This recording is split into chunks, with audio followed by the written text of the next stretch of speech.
Good morning, everybody. Happy Tuesday, and welcome into FreightWaves Now. I'm Kaylee Nix here with Anthony Smith, back, and clearly my brain is still on vacation. Kaylee, welcome back. The show is much better with you here. That's all I'm saying. You can do it by yourself, but I'm glad get to be here with you. But coming up today, we'll get to have Max Farrell on from Workhound as their annual trends report drops today. And we'll also give you some tips for catching double brokering possibilities. But first, our top story takes us to California, where the California Air Resource Board, or CARB, announced no tweaks to its new rules for the trucks and emissions that kick in next year. This story is going to be brought to us by John Kingston, our very own, and he joins us this morning. John, thanks so much for being here. Thank you very much. Good to see you. Good to see you as well, John. And I don't think this came as any surprise, right? Nobody was expecting California's CARB board to walk back their regulations. But now, what does this mean that they're standing firm on it? Yeah, I mean, as a journalist, it's a challenge because you're always told you want to write news. And this was kind of like Seinfeld. It was a story about nothing. The fact is, they did make a few changes here and there, but the core of it remains the same. The core of it is that there'll be no new internal combustion engine vehicles accepted for registry into the drayage registry after January 1st. The phase-out plan for ICE vehicles remains in place. It is 13 years if the truck is 13 years, or it is a combination of 18 years and 800,000 miles if that's longer than the 13 years. So if you've got a truck that's 13 years old, but it's got 600,000 miles on it, you can keep going. If you've got a truck that hits 800,000 miles in its 15th year, you've got to retire it. I mean, that is the core of things. The changes that they did make that I think, were a little bit significant. They were kind of an acknowledgement that maybe not everything's going to be in place. Were more flexibility in getting exemptions on infrastructure, on charging infrastructure. So if the utility can't deliver your charging infrastructure by a certain date, you can get an exemption up to 3 years and then maybe even add on to 2 years. But the one aspect of that, and talking to both Chris Shimoda of CTA and Matt Schrapp of the Harbor Trucking Association, that they thought was significant is that if the utility can deliver 40% of your projected 100%, you got to go with the 40. So you don't have to go all of it, but you will have to do what you can. So they consider that sort of significant. But otherwise, we're really looking at this rule really kicking in on January 1st. And John, as it stands now, is there anything that could stop this from going into place, or is this pretty much a done deal? Well, there's a done deal. I mean, there's no legal action there's no legal action going on that would look to stop it. It's going through the provisions, through all the regulatory things. This is not something they just dreamed up last week. So I guess, there's always this possibility of some lawsuit by some interested party that results in a stay, but I wouldn't think so. They were able to do this. Remember, California has kind of a blessing from the federal government to set standards on air quality that the rest of the country doesn't have. So, this is going to go through. So with that, you mentioned that blessing from the federal government. How much now does this provide a blueprint for what either federal law or different states could do in their own mandates of EV charging? Well, there are other states that have adopted similar rules, but obviously, look, California is the world's fifth biggest economy, so they're the ones that matter. So, I don't know. To be honest, I know that there are some other states with regulations. I haven't looked at them. I don't know if they've got that same kind of calendar phase in. When you talk about California, though, the part that's most interesting and really would have the most impact, I think, on the freight economy would be the drayage community because of the existence of the Long Beach, Los Angeles port. So that's really the one to watch. The impact on longer trucking, that's still got a ways to play out. Drayage is an industry that right now is going through a lot of turmoil with the decline in traffic through the LA Long Beach port, with the fact that you can't register a new ICE vehicle, the fact that you've got AB5. So all three of those things together are a real kind of mix of wonder of what's going to happen in this industry. There are choices that can be made. You can take freight elsewhere, and obviously a lot of places have done so. And so to me, the clean fleet rules are important in general. They are really important for drayage.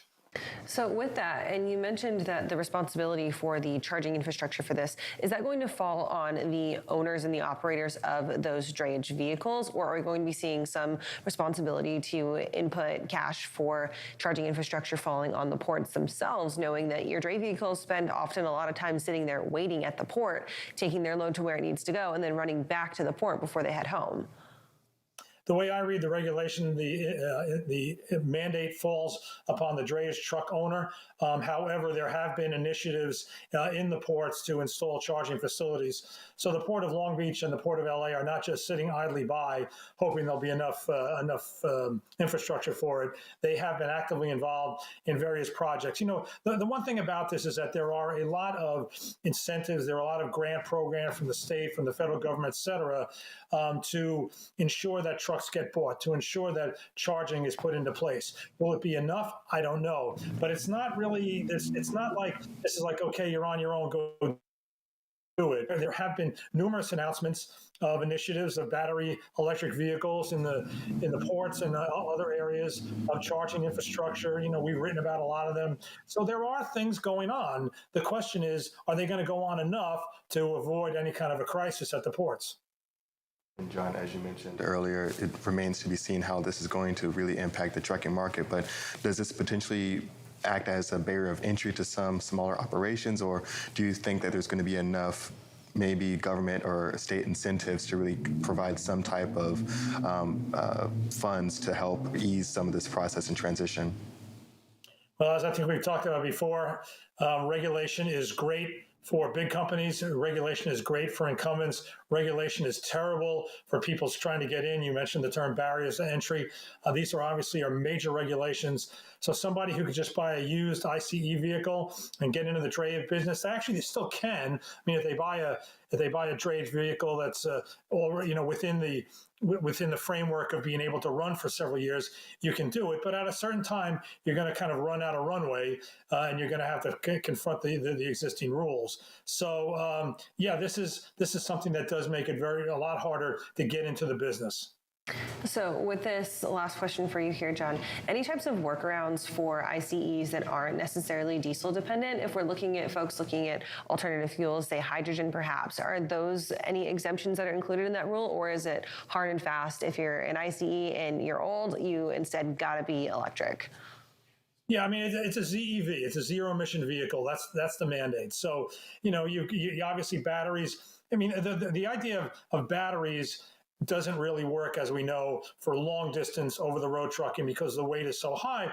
But if you're talking about drayage where your mileage is a lot less, and you know you're more likely to encounter charging facilities, you know, in the whole Los Angeles, Long Beach area, and also the Inland Empire where all the warehouses are, then you can look at it. But hydrogen would make the case. I'm going to Zero Week next week, and I've already been asked to interview somebody who's looking at ammonia as a fuel. You know, ammonia actually is a way of taking hydrogen and putting it into something else, and then it's really the hydrogen that becomes the energy thing, but you don't have to worry about transporting the hydrogen as a gas. So, you know, you can do hydrogen. So there's a lot of things. At a certain point, though, if you're driving an ICE, the clock will run out on you.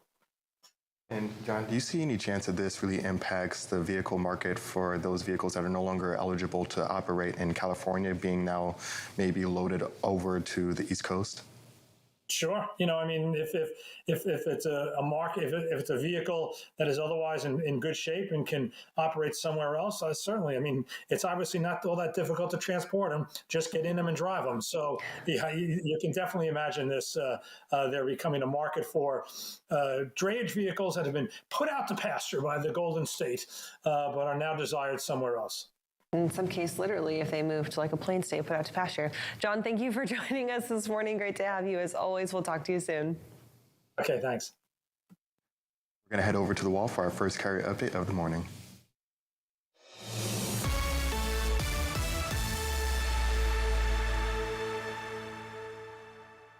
Welcome into this carrier update. I'm Tony Mulvey, joined by Donnie Gilbert. Donnie, look at a chart, kind of mentioned it a little yesterday, but we're seeing that gap between contract rates, both on the van and reefer side, get a lot narrower than it's been throughout the past year, but it's still not in a normal state. Yeah, so we've been pretty steady right through here. About, for a little bit over the last month and a half, they narrowed within 8 or 9 cents, and they're holding that. They're still about 9 cents apart. But we have the blue line here. This is a dry van. The green line is reefer, and these are contracted rates. Dry van is still more expensive than reefer, which should be the opposite. Reefer should be about 20, 25 cents a mile more expensive than dry van because the equipment, the maintenance for reefer is a lot more than it is for a dry van. So we're still waiting on this to normalize. I was hoping we might see, as this climbed up, this go down, they go ahead and cross back. But right now, they've been holding steady for the last, like I say, 45 days. Now, just to give you a comparison, these are your contracted rates. These are your spot rates. Minus fuel for both of them. So spot rates are down to 169. That's going to make it hard for anybody to operate. That's what we've been preaching the last several months. Reduce your exposure to the spot market. And this is why. So you had a lot of carriers that are just accepting, and eating up all the freight they can. Not as much as hitting the spot market. There's a lot of capacity in the spot market, and rates have tanked. Yeah, I mean, when you look at the contract rate on the dry van side, right, at 254. Look at the spot rate, including fuel. What's it, 239?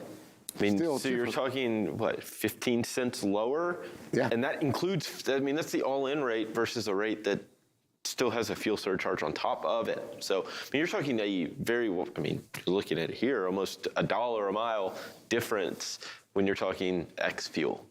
Let's bring the next chart here. This could get even worse.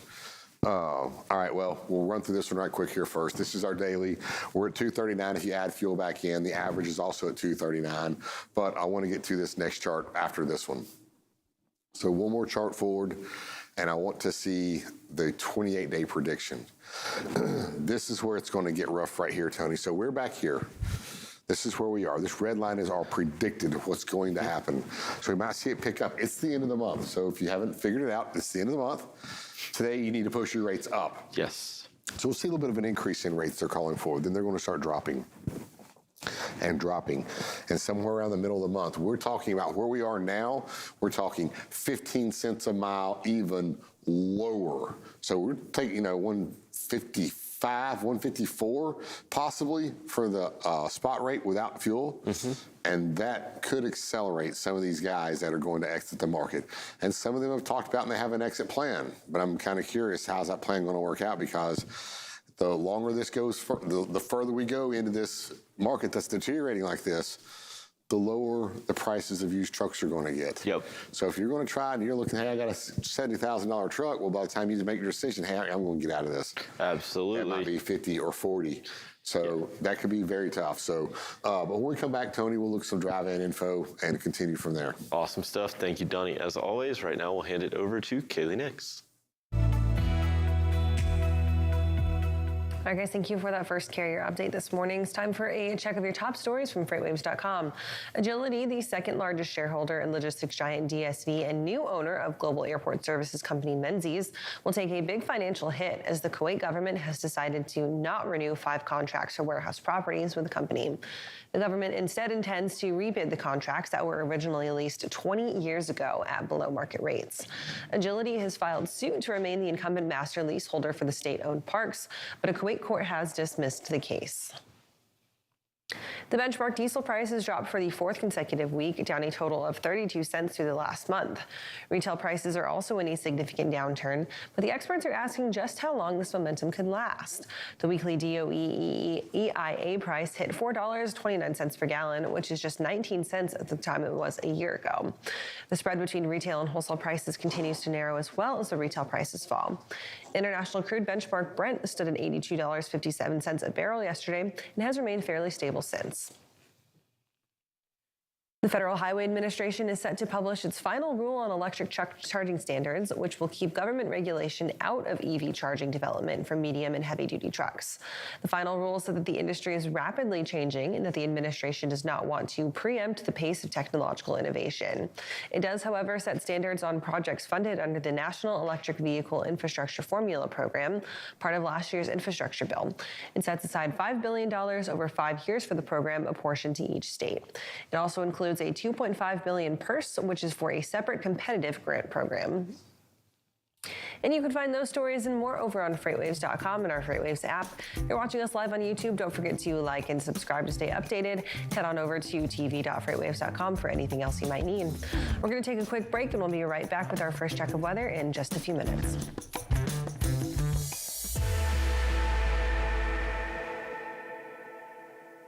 Do you want to watch the weirdest show in freight?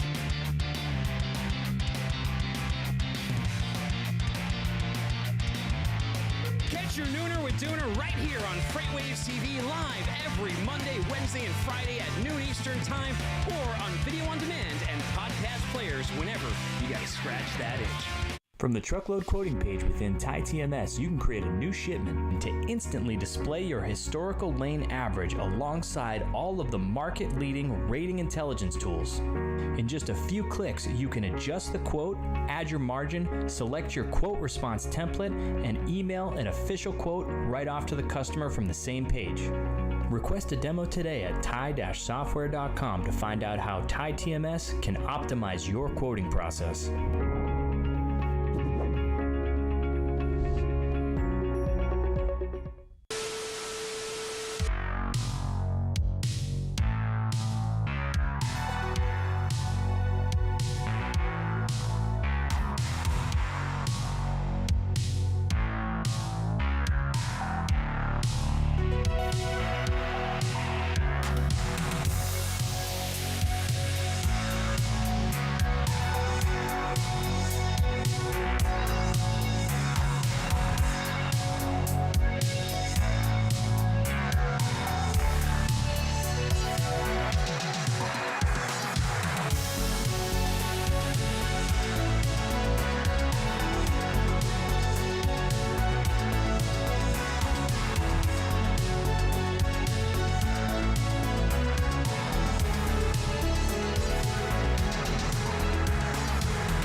Welcome to Drilling Deep. I'm your host, John Kingston. Drilling Deep is the place where we talk about oil and we talk about diesel, and you have to drill to get oil and you have to get oil to make diesel, so that's why we call it Drilling Deep.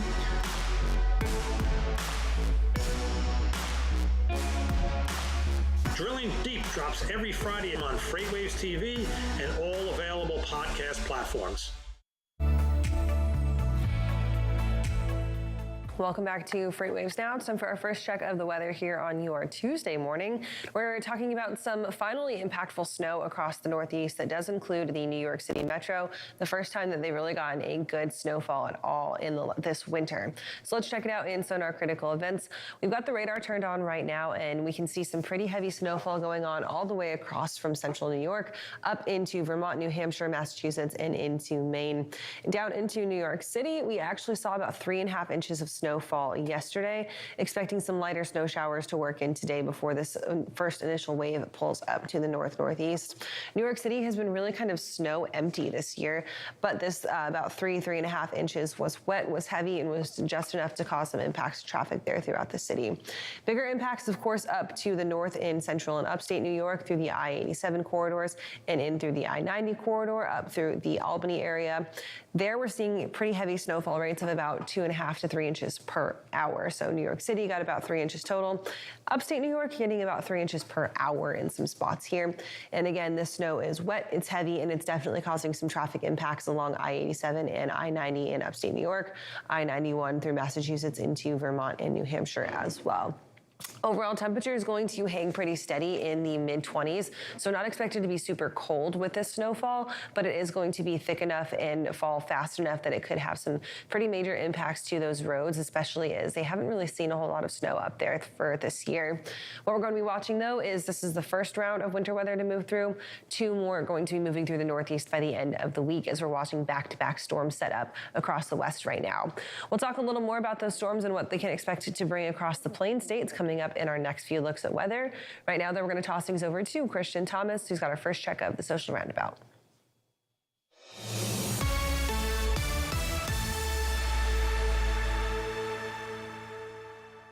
Thanks, Kaylee, for those weather updates. I'm Christian Thomas, this social roundabout, and we all knew that fuel has been a little high, but who knew that hyperdrive fuel got so expensive that you have to carry loads like this?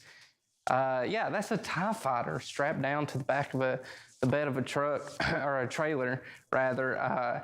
Timothy Dooner from What the Truck, he posted this on his LinkedIn and asked for some comments on the strap work. And he went over some of those comments in yesterday's show. Let's take a look at some of those comments. Good stuff. All right, everybody, let's take a look at a little strap work here. Use the force, Luke. Look at this. You all commented in on this one. Here were your thoughts. Dan Reese said, looks like a lot of force on those straps. I'd say it's tied down pretty well. Very punny, Danny. Justin Shepard says the strap work actually looks great on this one, but who freaking cares? The load is a 10 out of 10. Nicholas Hayward says the force is with this load 10 out of 10. Morgan Caron says 10 out of 10. They had to do it right or face Darth Vader's wrath. The Empire will show you the true nature of the force if you damage this load. Morgan Copeland said many people are getting serious about shooting these balloons down. I'm with them. Dan Burgold says, strap, I am your father. Turn to the dark side. Yeah, a lot of the force is strong comments there. Very punny indeed. And speaking about force being strong with people, Anthony, you're strong with the force. You can solve a Rubik's Cube in under 1 minute, right? Only if I'm not on the spot. Maybe we'll have a FreightWaves Rubik's Cubes challenge speed cube off since you are also a cuber, and I'm sure we can get it in under 2 minutes for sure. I think that we should have a FreightWaves talent show. It will be short. Short-lived? Just kidding. All right, Christian, thanks for that. We appreciate that and love seeing some pretty unique loads like that out there. Yeah, I mean, that's one of the cool things about flatbeds. It's like you get to see what's on there if they're not tarped up. But that's one of the cool things I love about flatbed because there's always some interesting stuff every once in a while that's being hauled. Do you think that Darth Vader looks at Fotri and goes like... Darth Vader loves Fotri. You heard it here first. Darth Vader loves Fotri. All right, Christian, thank you for that. We'll talk to you coming up later on in the show. Right now, we're going to welcome in Max Farrell from Workhound to talk a little bit about their annual report just released. Max, thank you for being here today, and let's dig right into it. Love it. Always great to see you all. Great to see you as well, Max, and we're excited to jump into this report. I mean, at a high level, can you tell us what this report entails? How many interviews? I mean, how many truck drivers are involved in this? What goes into it? Yeah, of course. So our company Workhound gathers tens of thousands of comments from anonymous workers across North America, and our team just released today, I believe in the past hour, our annual trends report where we reviewed the nearly 100,000 comments from across the trucking industry of what drivers are saying. So we had over 32,000 drivers sharing feedback from over 100 companies, sharing what's on their mind, what are the top issues that are causing heartburn. And what's interesting this year is that the top theme is praise. So historically, top themes have been around communication and equipment and logistics and pay, but praise took the top theme this year, which was really surprising to us, jumping from 11,000 comments in 2021 to nearly 25,000 comments last year. So fascinating to see the findings. I think that this is really telling because what a lot of the last really 3 years has shown us is that employers and workers really want to be treated like people first and employees second, right? It's not that you want to come to work and be like, You're just punching a clock. You're just making a buck, right? You want to be treated as a good person, as someone that you enjoy with your coworkers and your management, and that's really showing now through every single industry. Are those what some of those comments said? Is that they enjoy the praise because it makes them feel less like an employee and more like a valued asset to their company?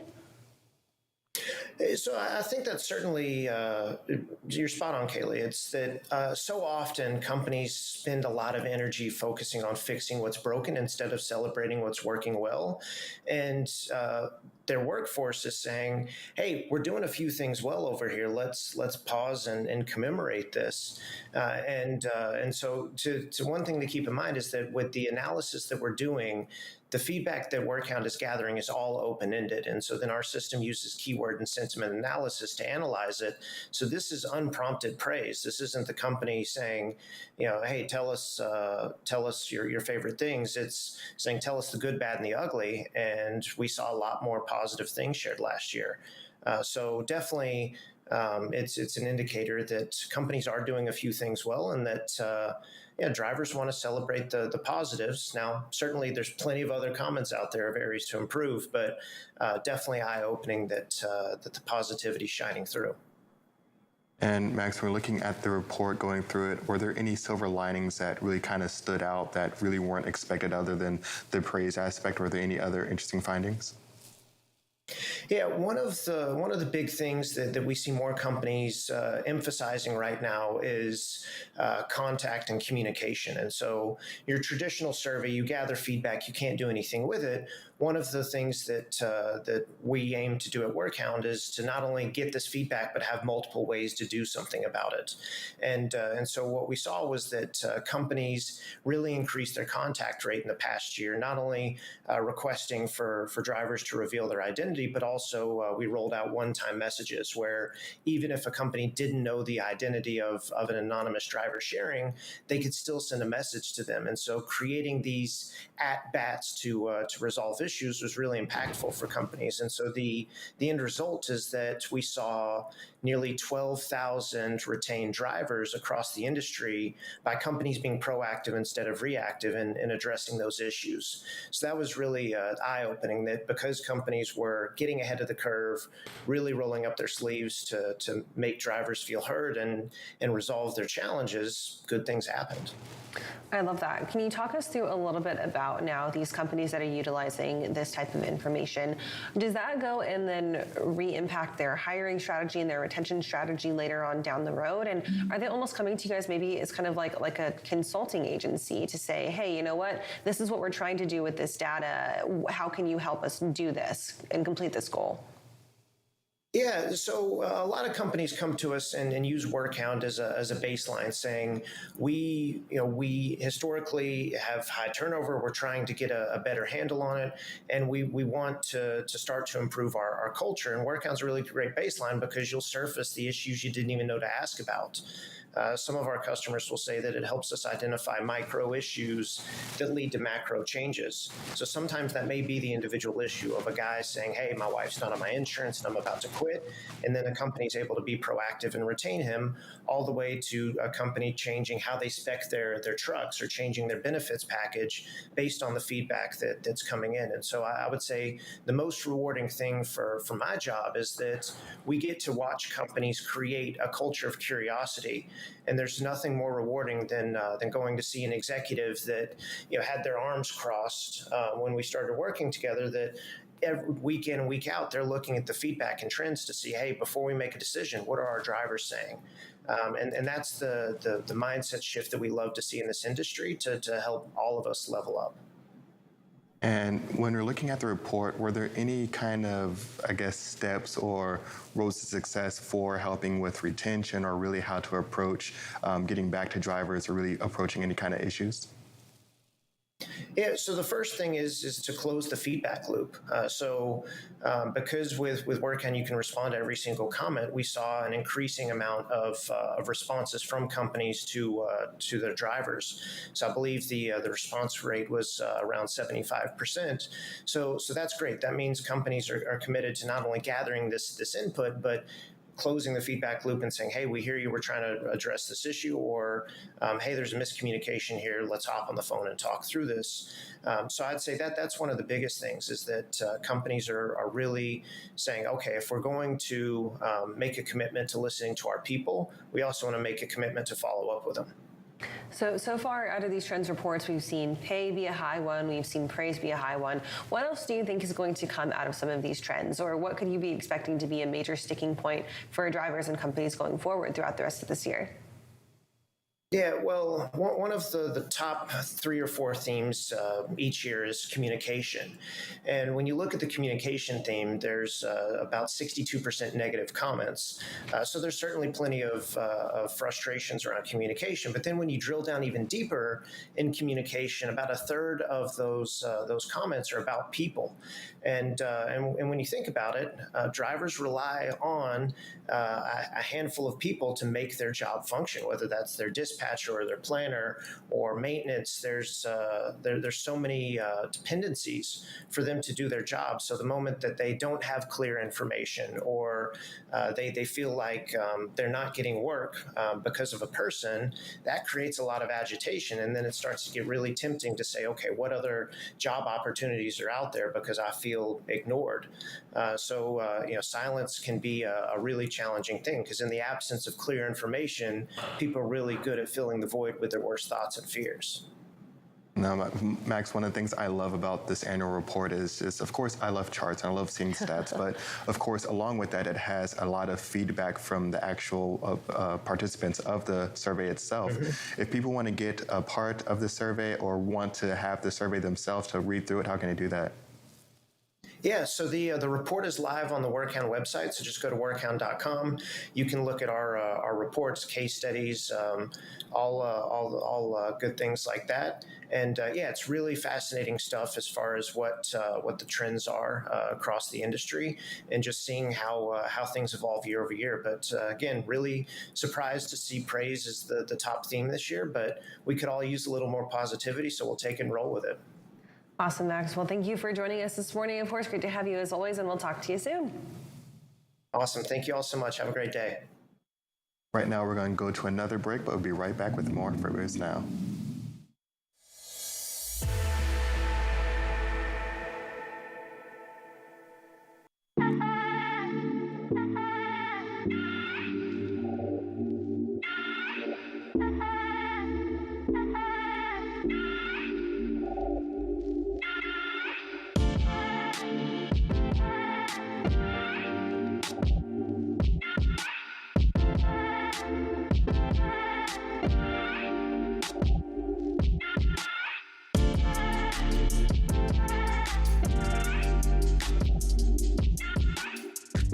From the truckload quoting page within TMS, you can create a new shipment to instantly display your historical lane average alongside all of the market-leading rating intelligence tools. In just a few clicks, you can adjust the quote, add your margin, select your quote response template, and email an official quote right off to the customer from the same page.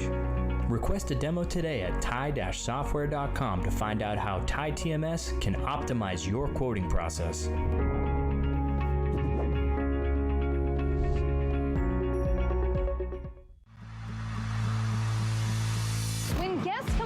Like F3, we know what they want is a chance to show off their products, their swag, and make new partnerships that will last until our next FreightWaves event. But the problem is there are so many industry events, it can be so hard to find the right one to invest your time and energy in. We at FreightWaves take your investment seriously. Which is why we've brought together thousands of industry professionals in one city over 3 days to showcase all you have to offer. Because your successful connections at an event like F3 move all of us forward. Don't believe us? Join us in June.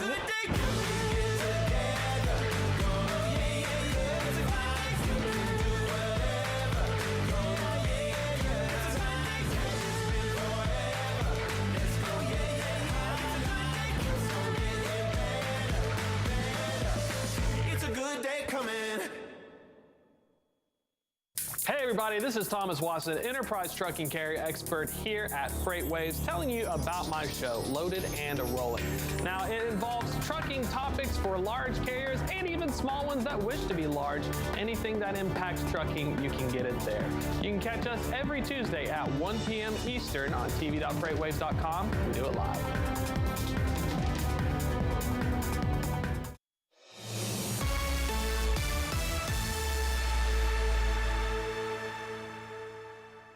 Welcome into this carrier update. Donnie, it's Tuesday. Going to talk on the dry van market. Some interesting things going on because you're seeing a reaction to the end of the month on one side of the equation, but not on the other. Yeah, so here our blue line, these are volumes, and you see volumes jumping up just a little bit. And with volumes going up, you'd think capacity would tighten up, but it's not. There's plenty of capacity, but rejection rates are holding steady here. They're up to about 3.29%, which is extremely low. It sounds bad to say they're up to that, but there's a reason why. Today, spot rates will go up a little bit. You may not see a reaction in the rejection rates, and that's because fuel is so high. So carriers are still accepting everything. But what actually is hitting the spot market, the rates will probably go up. It's less loads hitting the spot market, but we won't see the reaction as much because of that diesel fuel being so high. Those carriers want that fuel surcharge. Yeah, I mean, we saw it in the earlier charts, right? The difference, we saw that all-in rate at, what was it, 239, and then you look at the contract rate at 254. One's all in, one has a fuel surcharge on. You can kind of understand, you're starting to understand why rejection rates may be so low because there's this disconnect between contract and spot rates right now.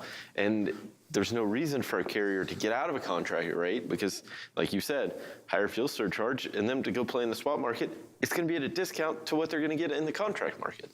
Yeah, and it's making it really tough on those guys that built their business on chasing spot market and their high loads, high paying rates.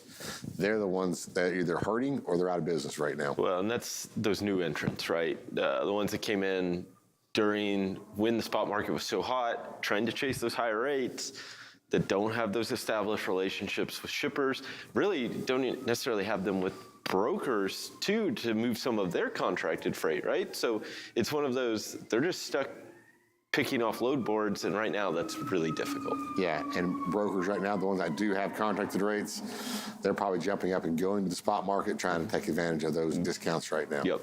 All right, well, let's see what's changing.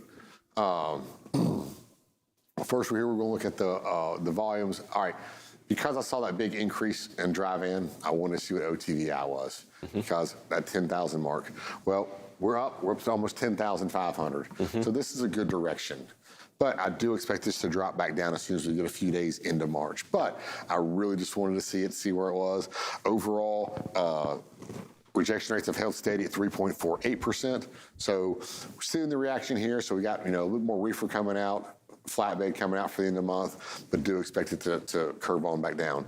Next chart though here, let's see these changes here. This is the changes in dry van. We'll look at some of this a little bit later on. Laredo, right down here, the major border crossing, that's one to keep an eye on. This is the time that Laredo starts to heat up. Yeah. Memphis, a little bit blue here. We got some good volumes and a dark blue right here in Louisville, Kentucky. That's one to keep an eye on. And look at these volumes and everything starting to pick up and move out of Phoenix. Yeah. So those are the three that we're going to look at here a little bit later on. What I was going to call out is, Kaylee talked about it earlier, right? The weather up in the Northeast, really starting to see the first real heavy snowfall of the year. You can see the rejection rates are having, right? I mean, you're looking up in obviously very low volume areas, so not a lot of freight, so rejections can fluctuate greatly in that area, but you are seeing a little impact in those areas that are being affected by winter weather as well. The good part about this is we are starting to see a lot more blue, so things are kind of switching up here.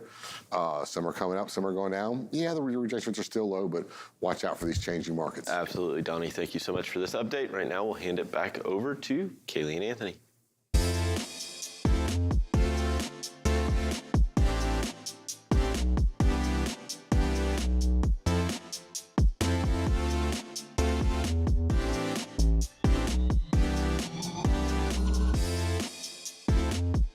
All right, guys, thank you for that. It's Tuesday, which means that it's time to highlight our community spotlight. And we've got Mary O'Connell from Check Call here to talk a little bit about the biggest plague in the 3PL world, double brokering. Mary, thank you for being here. Anytime, guys. It's the best part of my Tuesday mornings. We're excited to have you on as well. And Mary, jumping into it, what are going to be some of the top things that you have to look at when looking into investigating double brokering potentials? Yeah, so I mean, everyone that has spent some time in a brokerage or on the brokerage floor has either been affected by double brokering, someone next to them has. It's honestly probably the worst thing about working in a brokerage, and unfortunately it's inevitable. So really just, it's all about that due diligence. So ideally your 3PL, your freight brokerage would have some sort of, guidelines or standards in place that they prefer when hiring new carriers or bringing new people on. So one of the number one things you want to look for is that length of service. So typically 6 months is a good time because anyone that's running a double brokering scheme is probably not going to have much authority or activity for longer than 6 months. So they're going to have that shorter time period. So that's where you really want to look at some of that and, review those safety ratings. If maybe they don't have a lot of history, ask someone else in your office, say, hey, have you ever worked with this carrier? What's the situation? Because it's the more information you can get on someone, the better. And then also trust your gut, because if you know that this deal seems too good to be true, like he suddenly has a team, they have a team, it's going to be like $500 less than anyone else that's quoted you for this load, and it's going to pick up today, or it's going to pick up on perfect timing. Maybe do just a little bit more homework, because that does seem a little too good to be true, especially on some of those more difficult team loads or some of those trickier ones that are harder to cover. Sometimes you do get lucky and you find this great carrier that's able to haul this load for you. But more often than not, you might get caught up in a double brokering situation. That's really like the hallmark of every scam awareness, right? Is like, if it seems too good to be true, it's definitely too good to be true. But a lot of times brokers, especially ones who are new to the industry or who are maybe looking to hit those numbers and book this freight, or they're crunched on time, that's when you find themselves prey to a double brokering scheme, right? Is you're not doing that due diligence, and you're maybe more focused on completing the task than making sure that it's done correctly. Where are some of those places where double brokering most happens? Is it random load boards? Is it calling up the carrier and being like, hey, I can do this, but this guy can do it for cheaper? Like, where does that happen most often? I would say that the easiest place for you to fall victim to double brokering is going to be with those load boards. Just because, people take your load or anything like that. It's just an open market. It's just the same as if I went into a coffee shop with a piece of paper that had a load on it and stuck it up there. Everyone can see it, or anyone that has a login or walks into that coffee shop can see it. And it's just, it's out there. And so anytime you put anything out there, you're going to get the good and the bad. So just know that, if someone calls you and they say, oh, I saw your load on this load board, or I got this load for you, I'm just going to go ahead and take it. Don't worry, man, I got you. And if they're real kind of like, when someone's a little sketchy, a little skeevy, and you're like, if you start to second guess it, just walk away. Mary, if we were to jump into the mind of someone that does do double brokering, would you think that they are someone that just does this as their main thing, someone that just kind of dabbles in it every once in a while, or really just like, hey, I don't know what I was doing, I was just kind of crunched and I just need to find a solution? Is there any kind of like trait or anything like that you look at that person that does partake in double brokering?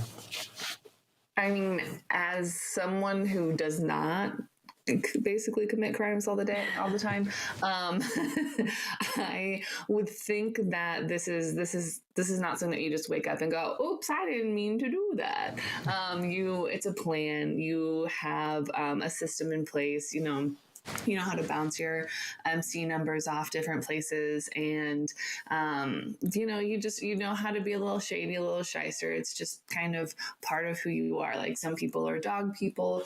Some people are some people really like the show Friends. Some people just really like to be a little shady, shysty, and commit some double brokering.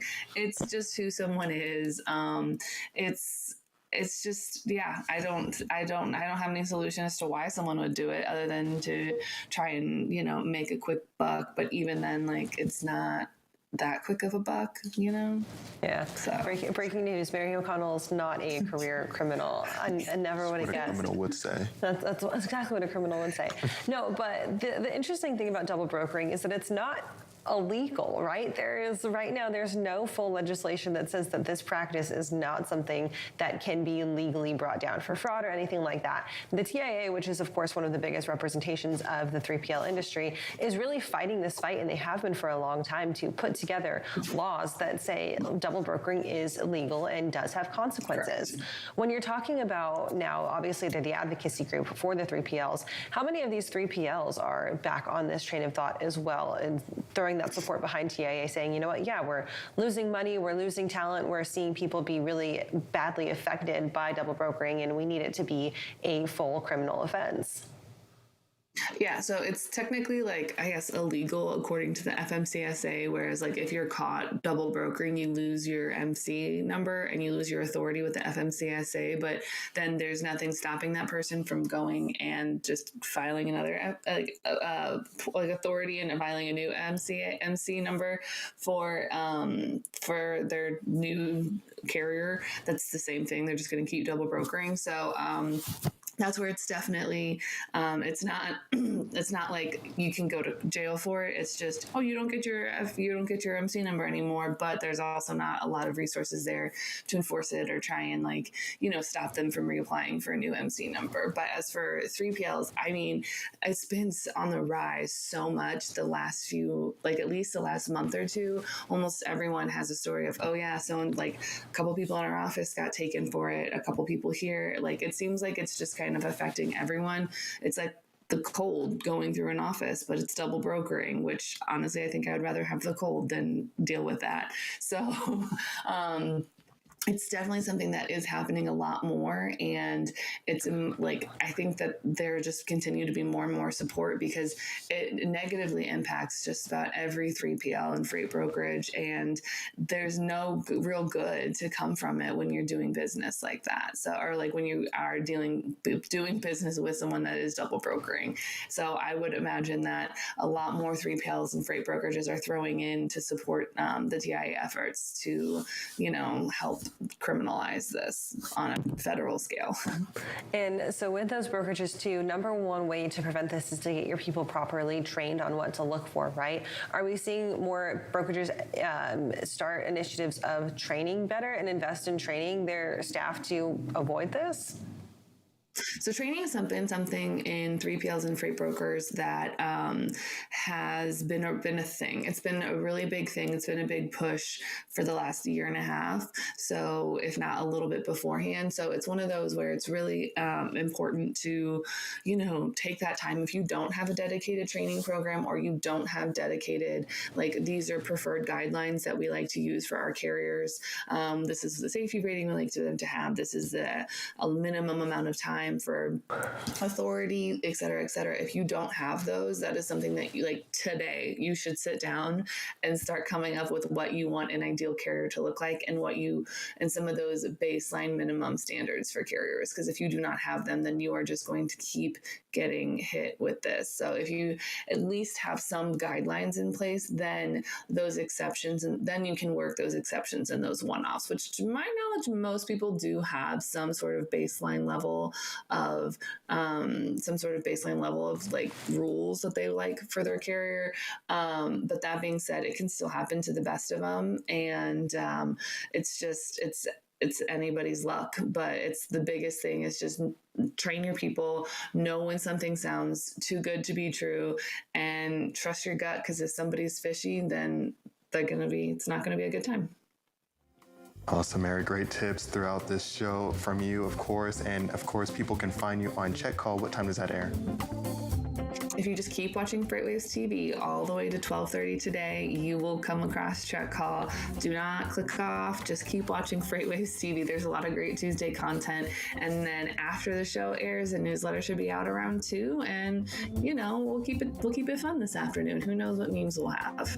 There you go. All right, Mary, thank you for that. We'll catch you this afternoon.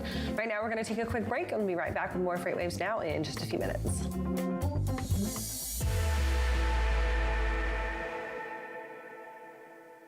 Welcome back to another edition of Check Call. Check Call. Check Call. Check Call. Let's go. Nobody works for free, so why should we be expecting our drivers to? Okay, let's just get it together now. What are some of those proactive steps that you can start taking now? For myself, I would like the Earth to still be here for a little bit longer, but is a hot dog a sandwich?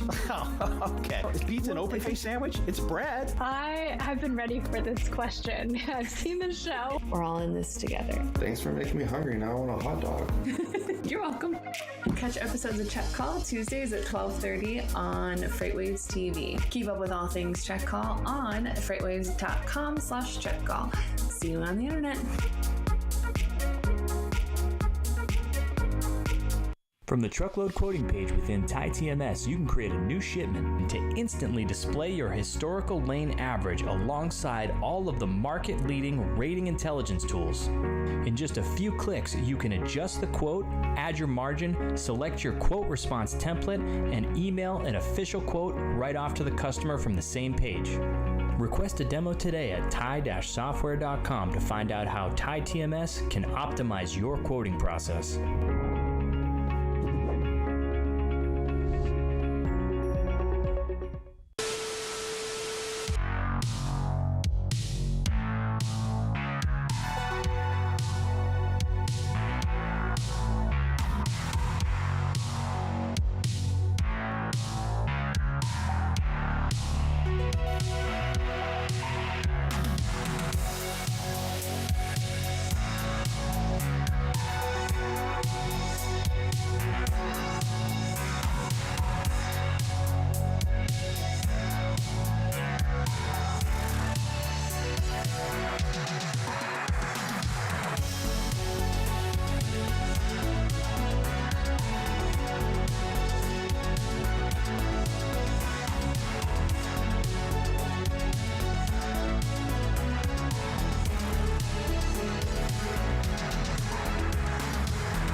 Welcome back to FreightWaves Now. It's time for our second check of weather this morning. We've got another round of strong storms setting up across the west, bringing several rounds of heavy snowfall. With that, another severe weather threat and some very strong winds across the high plains.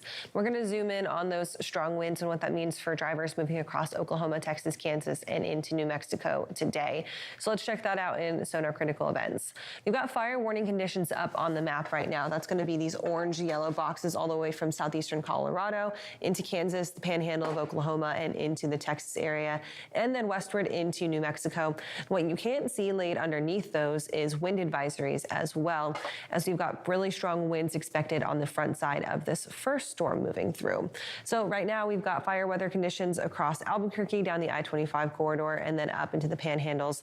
Same thing with those wind advisories in place really across all of central New Mexico from Albuquerque eastward to the Texas panhandle, and then underneath Texas into Oklahoma as well.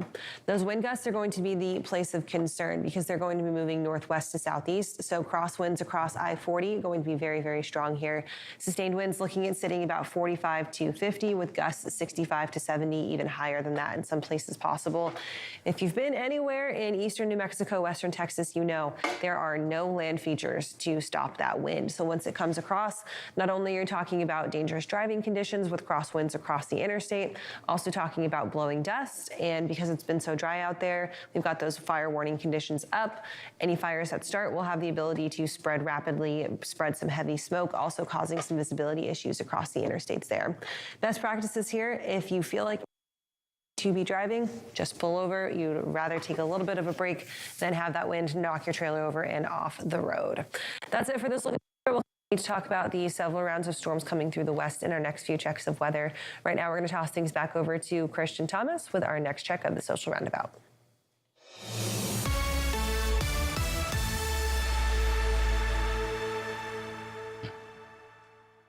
Thanks, Kaylee, for that weather update. Now, if you have an iPhone, you might want to pay attention to this social roundabout because there's something interesting that Apple's doing in their newest update.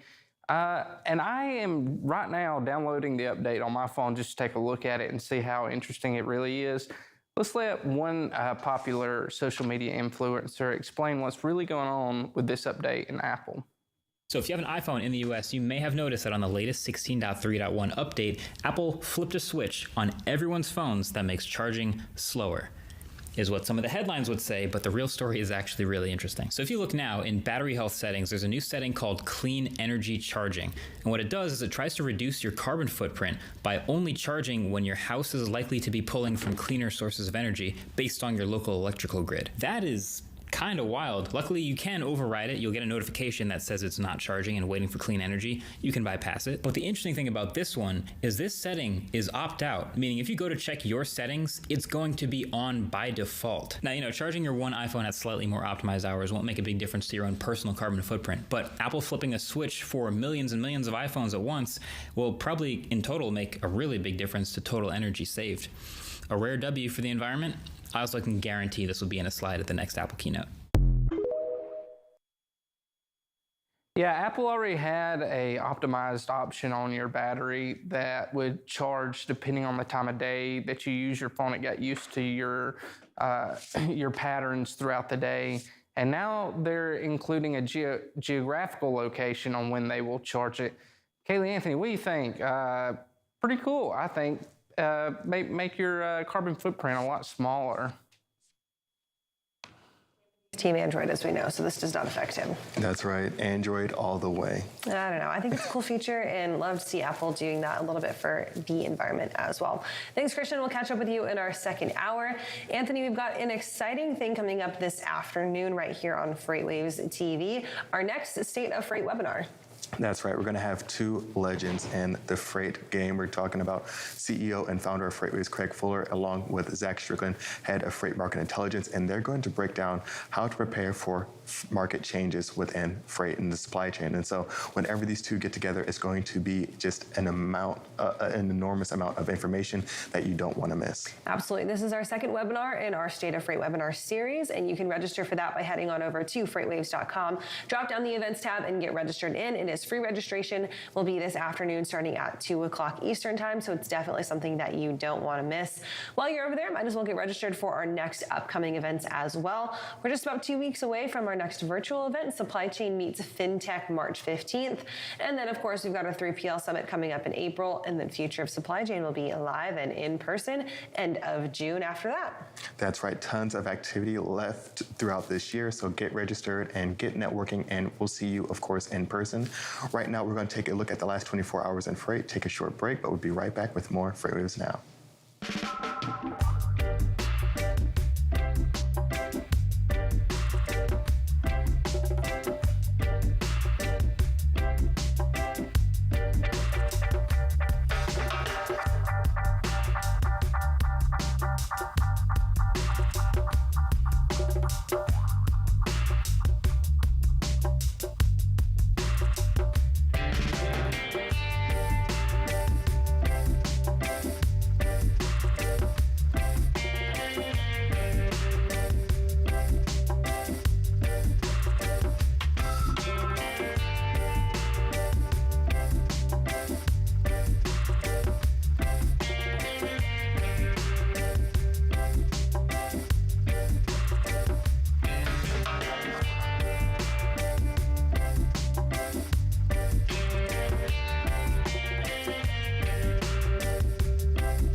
show in freight?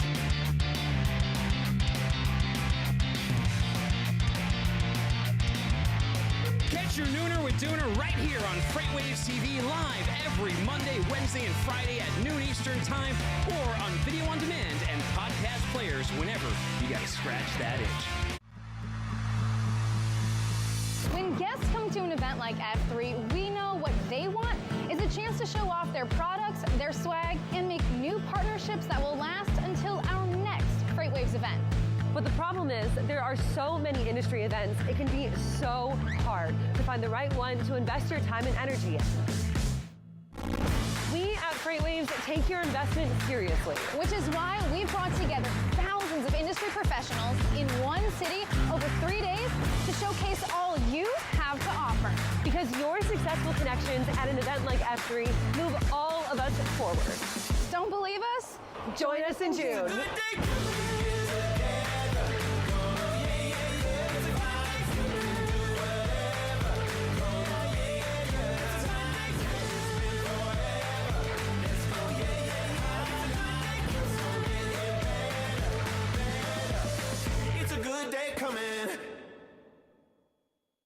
From the truckload quoting page within TMS, you can create a new shipment to instantly display your historical lane average alongside all of the market-leading rating intelligence tools. In just a few clicks, you can adjust the quote, add your margin, select your quote response template, and email an official quote right off to the customer from the same page. Request a demo today at tie-software.com to find out how TMS can optimize your quoting process.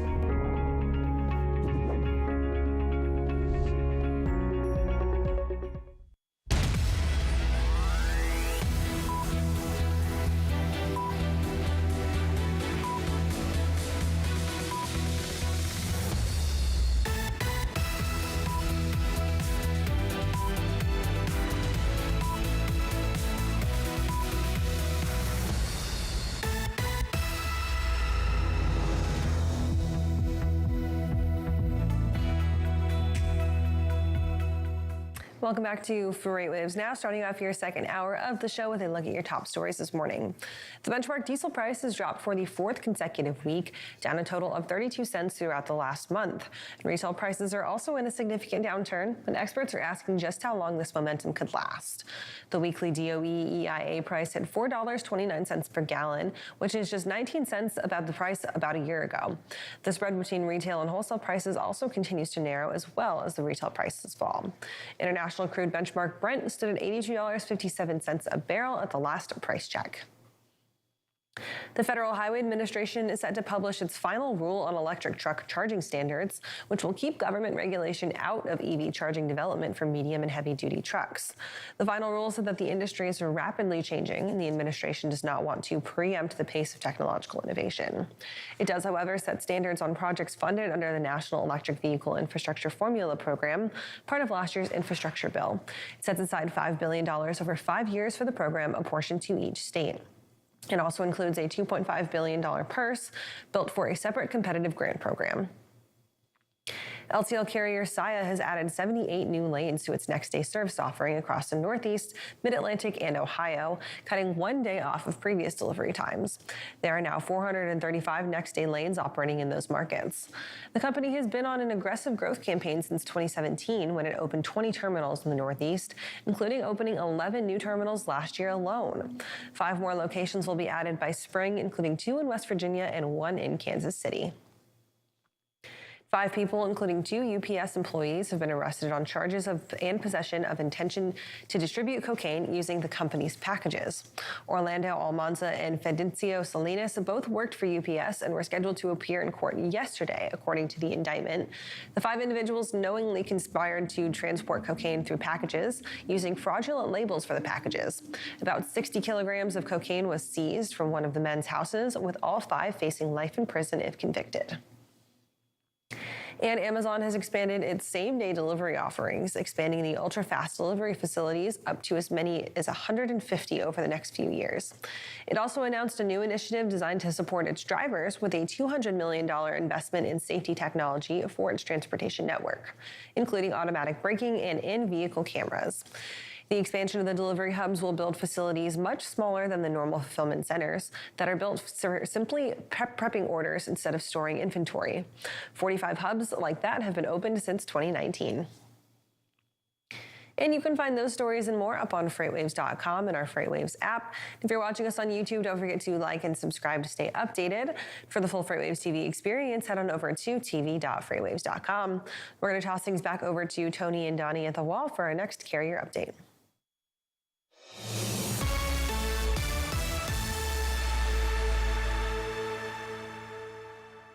Welcome to this carrier update. Donnie, going to touch on one of my favorite maps. It's maybe not as exciting or as colorful as the map we looked at the end of the last carrier update, but it's one that's probably more impactful, or a way to find those more impactful changes to rejection rates. So we've seen a lot of changes. Are they significant?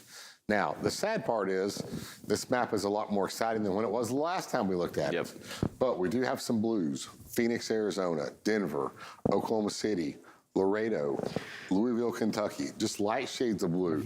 Now, nothing is above or below 4 or -4. So there's no big significant changes, but at least we can get a point out and see what is, and kind of investigate into these markets to see what is going on. At least something is going on. There are changes that are happening. Yeah, it's a way to kind of, it's like a flashing, almost orange light, right? Like, hey, pay attention to the underlying things that are going on here. Something could be changing or is changing. Does it continue to go in this manner, right? In the blue case, do rejections continue to rise that ultimately push rates up, capacity tightens, or are rejections on the way down, like up there in Detroit where it's red, or just that light shade of red, do they continue to trend down? Obviously means capacity is more available than it was, or their rejection rates are on the decline. You can push rates down. So it kind of gives you that blinking. Check me out. Yeah. So let's go in and dive into a couple of them here. I bring up Laredo, Texas first. So here, Laredo, we're getting very close to the produce season. There is some produce moving across the border. Some will be through vented vans, reefer and flatbed with sides. And so we see some, right here as we get towards the end of the month, we see volumes picking up. And then we start seeing rejection rates pick up to 5.88%, so almost double the national average for dry van right now.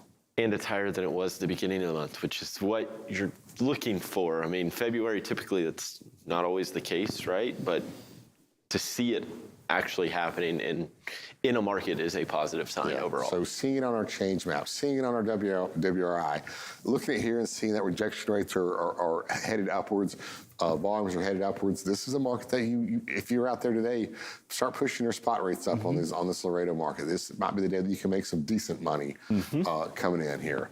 Let's check out the next one here. Louisville, Kentucky. It is very difficult to get owner-operators to deliver into the state of Kentucky. But if you get one in there, here's a market here. If you're trying to get spot rates out of Kentucky, here we got volumes have come down just a little bit, but they're still healthy. But rejection rates have jumped up to 13.46%.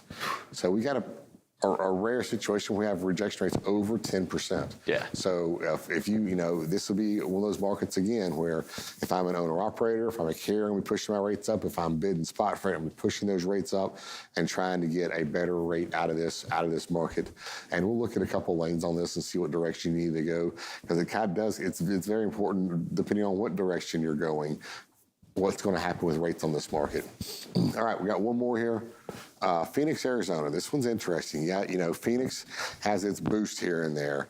A lot of times around the beginning of the month and right in the middle of the month. Well, volumes are holding kind of steady, but it's a pretty strong market with volumes. 139 basis points for dry van. And this looks very aggressive, but it's only to 2.41%. Yeah. But it was down to below 0.5, almost. This is the closest I've ever seen to zero. That didn't actually hit zero. So, but it does tell us that rates are pushing up. Maybe something's going on in Phoenix. So even in Phoenix, what rate you have, just try to get a little bit more. Yeah, absolutely, Donnie. Thank you so much for these updates. We'll be sure to check in with you again a little later with our lanes of the day. Right now, we'll hand it back over to Kaylee and Anthony. All right, guys, thank you for that. We'll get one more update before we're done here for your day. Right now, we're going to welcome in our next live guest. We've got Eric Kulisch, our air cargo editor, joining us today to talk a little bit about the wrap-up for air cargo earnings season. Eric, thanks for being here. Hey, good morning, Kaylee. Good morning to you, Eric. So jumping into some of the overall earnings trends, are we seeing anything overarching, of course, looking at hours, things like that, or is there anything that's poking out or sticking out as a glaring sign from the industry overall? Yeah, there's been a lot of earnings lately, especially with some of the cargo airlines. Last week, Air Transport Services Group issued their earnings. They're maybe the biggest contractor for Amazon Air. They fly for DHL and other companies, and then they have a big leasing arm. I call them the Swiss Army knife of the air cargo industry. They have so many air aviation services components that they can provide customers, including doing some conversions. But they, it's interesting. They had a pretty good year last year, but they're guiding into 2023 that things will be a little bit slower. Profitability will be, barely above this year. And basically they're saying their flight hours will be down about 5%. And, we saw that foreshadowed earlier in the month when they put out like some pre-earnings guidance that Amazon Air is likely to cut back the number of planes it uses, or, as they're coming off lease, not returning them. And then also, they're flying fewer hours. DHL's also appears to have cut back some hours, and that's just a function of the e-commerce sector slowing down. And so kind of the trend is that Atlas Air, also a large contractor, flies for Amazon, a large air cargo airline. They said their flight hours in the fourth quarter were down about 8%. Sun Country, which also flies for Amazon, is also a passenger airline, said their flight hours are down about 2%. So we're kind of seeing this trend that, the general air cargo market's been down for a long time, but there was this sense that the people who flew in the express networks were a little more immune to the downturn. But now we're seeing that, the downturn's everywhere, and the express carriers are feeling it as well, as evidenced by, well-known news about FedEx, having to cut back a lot of costs across the board, including with its fleet, downsizing some of its older aircraft. So I think that's one of the key takeaways. So a lot of the uptick in the air cargo industry was just driven by the fact that you couldn't find capacity literally anywhere else. Of course, we know that was pandemic driven.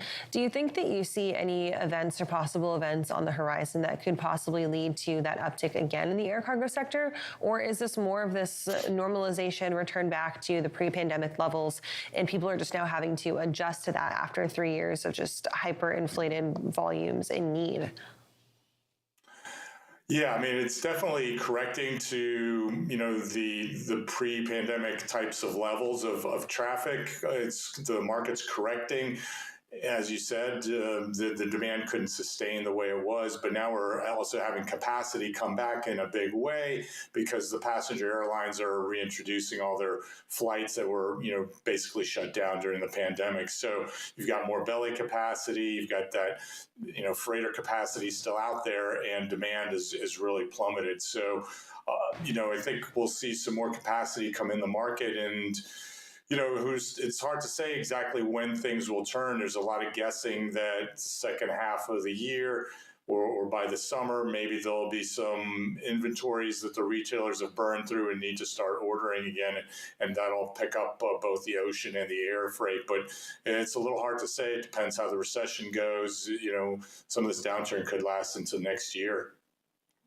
And Eric, with that kind of outlook, does this kind of play into any type of investments some of these air cargo companies are making into some of their services, or are they still like really acting for these plans that they had in place maybe when activity was a little bit higher? Yeah, that's an interesting question. So Air Transport Services Group that we talked about earlier, they, in addition to having a couple of cargo airlines, they also lease aircraft. They're the largest leasing company for freighters in the world. and they lease these Boeing 767 freighters. They also will soon start getting into Airbus A330 freighters next year, leasing those mostly to international customers. And then they're starting up also with the new Airbus A321. It's a narrow body freighter. To lease those. And so they continue to invest. They said their capital expenditures for this year and some years going forward are going to be about $850 million. That's a 70% increase. Some investors are a little worried about that. They think, the returns, the cash flow will be less. Some of the returns and through dividends and other things will be less because they're spending so much on these, assets. And then you've got a down market. But the way ATSG looks at it is that they're taking a longer-term approach. E-commerce, even though it's slowed down from the red hot times during the pandemic, is still growing at maybe 11% per year as far as sales. It's becoming an increasing share of overall retail sales. So and they, even if it's kind of stabilized, e-commerce sales have stabilized in the U.S., other parts of the world are just beginning to really tick up in their e-commerce adoption. So a lot of their freighters go to carriers that operate in express networks in Asia and Latin America and so forth. And so they see that demand growing there. And so they're still investing.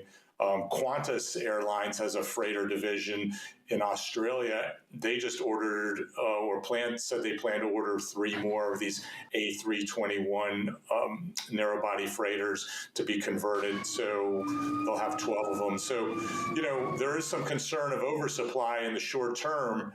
But if you're looking long term, these planes could be needed. And a lot of the planes, I should add, are going to be used to replace older aircraft that these freighter, that are inefficient, fuel are reaching their lifespan end. So we'll have to see how it all plays out. It's definitely going to be interesting for sure, and going to be watching how this all plays out. Eric, are there going to be any particular indexes or stats that you watch closely to see when there is going to be a shift in the market? One thing I'm watching is just overall U.S. import volumes by TEU on the ocean side, because, until that picks up, air cargo probably won't pick up. During the pandemic, we saw a lot of ocean cargo migrate to air because ocean was congested. But ocean volumes are way down. There's no congestion. So, you need a little more pickup on overall imports to really kind of help prop up air cargo volumes. Got it. Well, Eric, thanks so much for joining us this morning. Definitely some interesting shifts here in the air cargo market. We'll be sure to check in with you as this develops. Anytime, Anthony. Thanks for having me. Right now, we're going to head over to the wall because we have Kaylee Nix with our next weather update. All right, Anthony, thank you for that. It's time for our next look at the weather. Moving back out across the western half of the country as we're watching some pretty substantial snowfall set up everywhere from the Pacific Northwest down in through the mountains of California, even Southern California. Yes, the mountains down there getting some snowfall. So let's take a look at the radar in sonar critical events right now, and we'll kind of move west to east with this. So starting off with up in the Pacific Northwest, moving in from interior Seattle down through Oregon. Winter storm warnings in place basically across the western half of the United States, from the mountain chain all the way the Cascades in Washington down into Oregon, up into Northern California. Northern California is where that activity is really picking up, especially in those mountains. Just to the east of the I-5 corridor through Redding down towards the Sacramento area, we've got really heavy snowfall setting up as that upslope flow over the mountains causes some blizzard conditions there. In the I-80 corridor, moving eastward from Sacramento in towards the western parts of Nevada, going to be the area affected most by this heavy snowfall. Some places seeing road closures across there, visibility issues down to below 0 miles right there in some of those places, and high winds. Down towards Southern California, we've also got winter storm warnings in place across those mountains outside of Los Angeles. Even down outside of San Diego, we have winter storm warnings in place for the mountain areas. So you've got rain moving inland on the lower parts of the elevations, and then snow up in the higher parts of the mountains, plus some wind advisories in place as well. Further out to the east, those wind advisories continue across the central parts of California. Then into New Mexico, Nevada, Utah, and Arizona. We've got winter storm warnings in place that do include the I-40 corridors through Flagstaff, up in through the eastern parts of Arizona into western New Mexico, and then up into the southwestern corners of Colorado as well. Some heavy snowfall setting up. And this is just round one. This is just what we're expecting for today. We'll get another round tomorrow and then another round into Thursday as well. And with that, that will really ramp up the severe weather threat across the southeast for those Thursday storms as they move out of the high plains and mountains and down into the central parts of the plains. We'll talk about that severe weather threat for our last look at weather today. Right now, we're going to take a quick break. We'll be right back with your Tuesday Research Corner.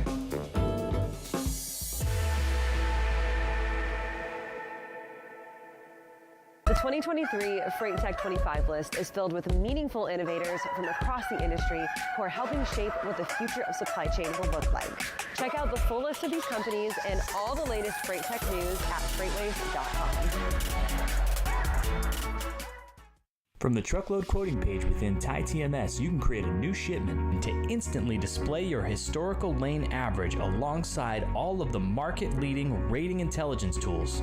In just a few clicks, you can adjust the quote, add your margin, select your quote response template, and email an official quote right off to the customer from the same page.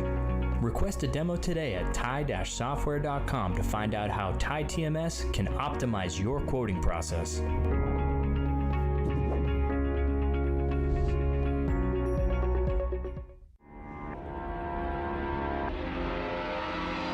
Welcome to Drilling Deep. I'm your host, John Kingston. Drilling Deep is the place where we talk about oil and we talk about diesel, and you have to drill to get oil and you have to get oil to make diesel, so that's why we call it Drilling Deep.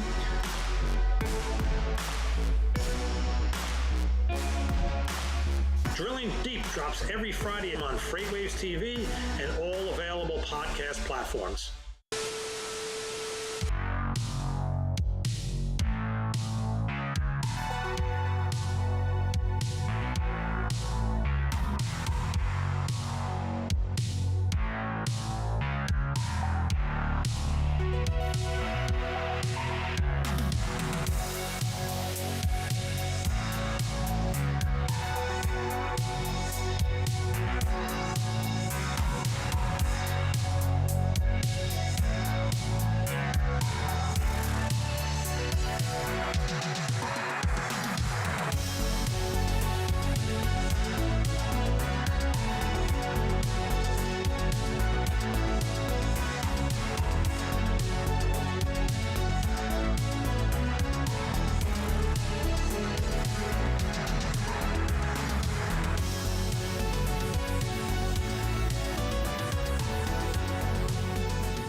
Welcome into this week's edition of the Research Corner. I'm Tony Mulvey, research analyst here at FreightWaves, joined by Joe Antashek. Joe, how's it going?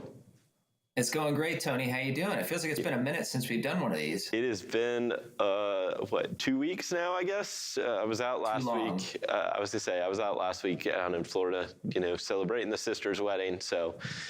But we're back at it. Obviously, you had a pretty big survey that came out last week that we haven't had a chance to talk about it, so what better place to talk about it than right now? Obviously, taking a look at what's going on in the owner-operator space, kind of gauging their sentiment of the freight market. Joe, just kind of talk a little bit about the survey and kind of some of these results that we got from the survey itself. Yeah, for sure. So the general idea was sort of that, right, we've been watching the market deteriorate in some pretty meaningful ways for carriers over the last 12 months. And we figured, the smaller carriers are probably a little bit more vulnerable to these changes. Not that the larger carriers are immune, but the smaller carriers, you think of the actual own authority, independent owner operator. It's they tend to not have the financial cushion that larger carriers have. They tend to be a little bit less diversified.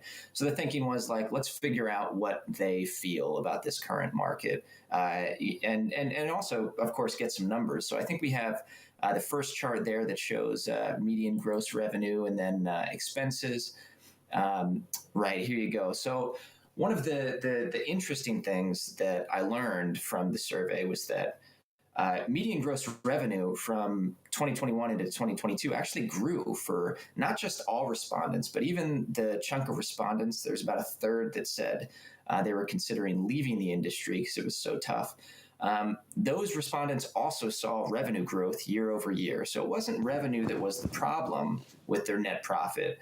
It was expenses, right? It was fuel skyrocketing. It was equipment costs skyrocketing.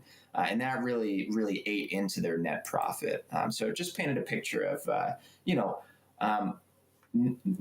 2022 was not like, it was not the worst possible situation because for, the first half of the year, revenue was okay. But as the year progressed, rates went down, expenses were still high, and that left a lot of owner-operators really, really struggling. Yeah, for sure. I mean, you look at that chart and you see, I think it was about a 7% increase there in revenue. And then you see expenses increased 27%, right? So, I mean, you're talking, those margins really get squeezed, and that's for all respondents, right? I mean, if you look on those that said they're going to leave the industry, it's more severe than that. So I think the takeaway here is, yes, revenue was still okay, but if you couldn't manage those expenses, which in this case, a lot of those expenses were out of the control of these owner ops, right? I mean, you're talking fuel, you're talking insurance, right? These are the expenses that they just have to pay. It's an expense that they always have. It does change month to month. I mean, it's a variable cost that is very hard to forecast out, right? Because you're talking energy prices are they're volatile and change all the time. I mean, we've seen it. I mean, you saw it, a 50% increase in diesel prices basically overnight in March of last year.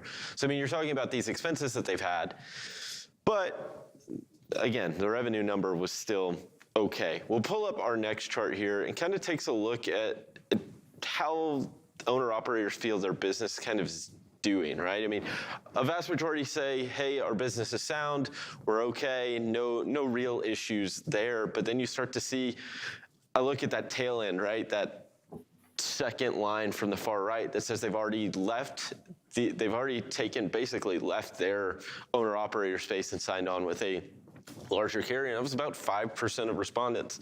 Not really, it's not really a surprise to see it that small, but to see that it is actually happening. It's something that we've talked about. It was mentioned in the article itself with the survey results, the BCO data, right? Mm-hmm. It's happening. It's just, I think some people, and a lot of owner-operators, like I said, 47% think that their business is sound and things are going to be, they'll be able to weather this storm, even though it doesn't seem like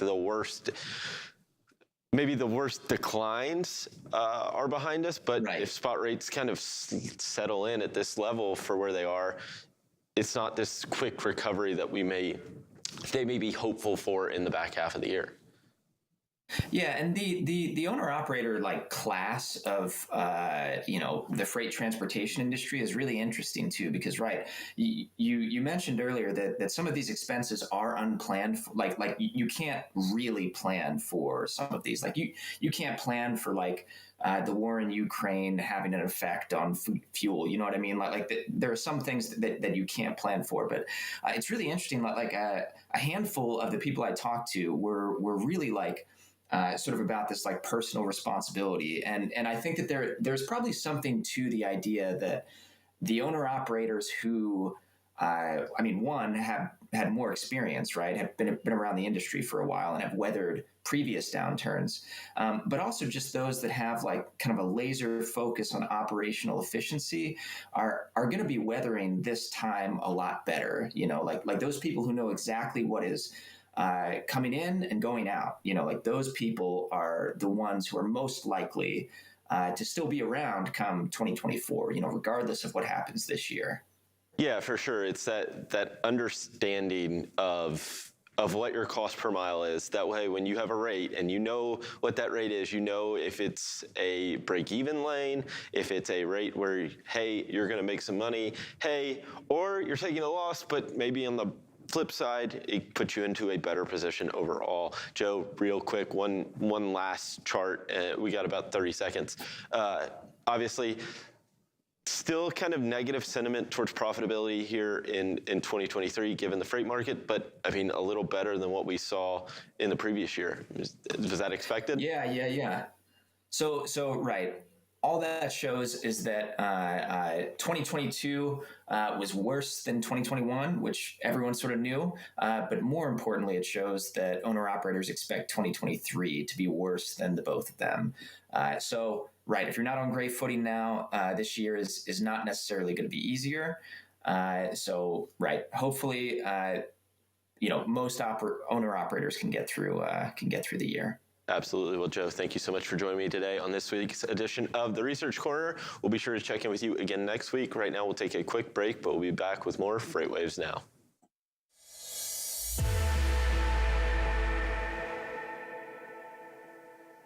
Hey everybody, this is Thomas Watson, enterprise trucking carrier expert here at FreightWaves, telling you about my show, Loaded and Rolling.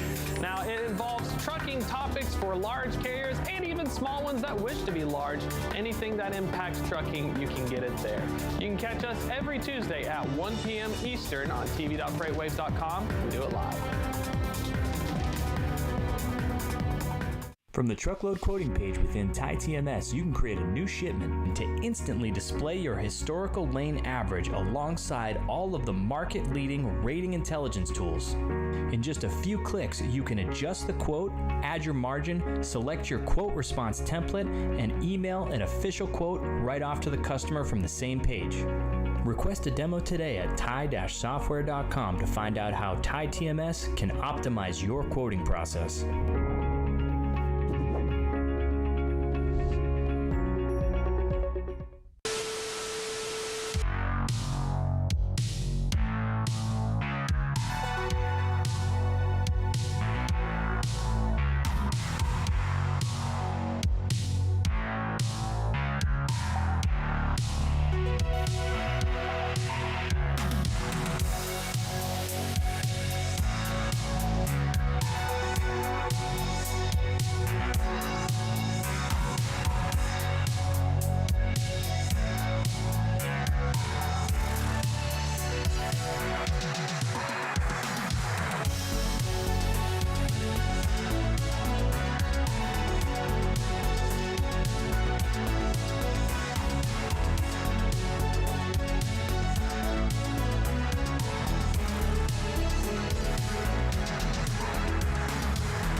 And welcome back to FreightWaves Now. It's time for your final check of the weather on your Tuesday morning.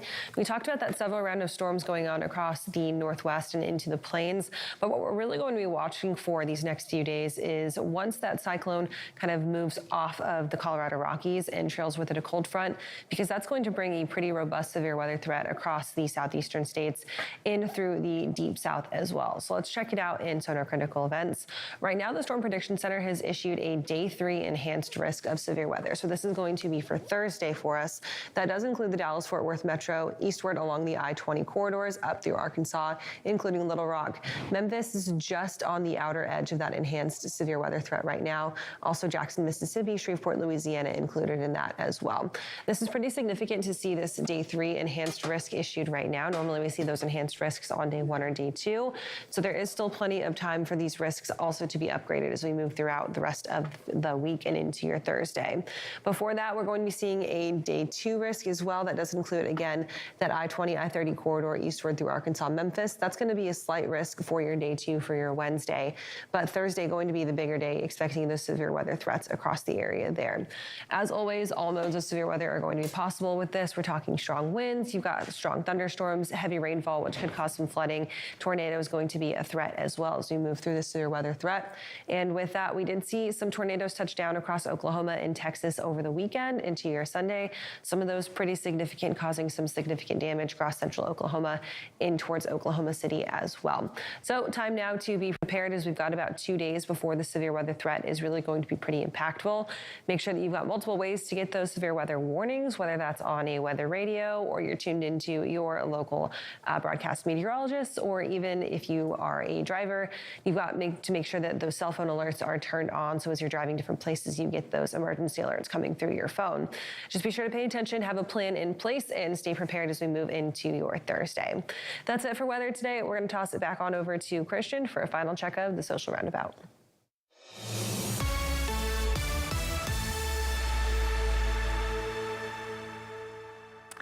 Thanks, Kaylee, for those weather updates.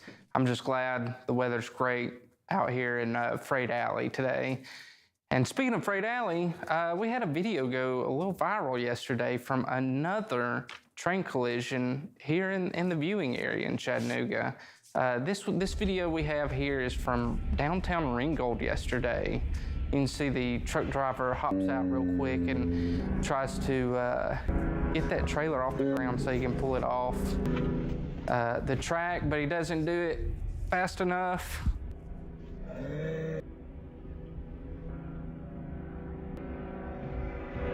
I'm just surprised that this car is that close to that train track, to be honest with you. Luckily, no derailment there. It's the second train collision since December. Out in Collegedale, there was a bad train collision that caused derailment. And luckily, no one was hurt in this video and no derailment. But that does it for this social roundabout. And speaking of derailment, that's what we're going to talk about in our roundtable. So here's Bill Priestley.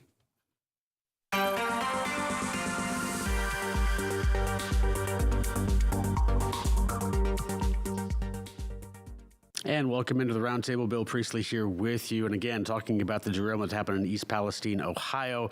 And probably no better person to talk with here in our roundtable than Jim Hall, former chairman of the NTSB, Chattanooga resident here as well. Jim, so thanks so much for stopping by the studio here today. No, thank you for the invitation. It's great to have you.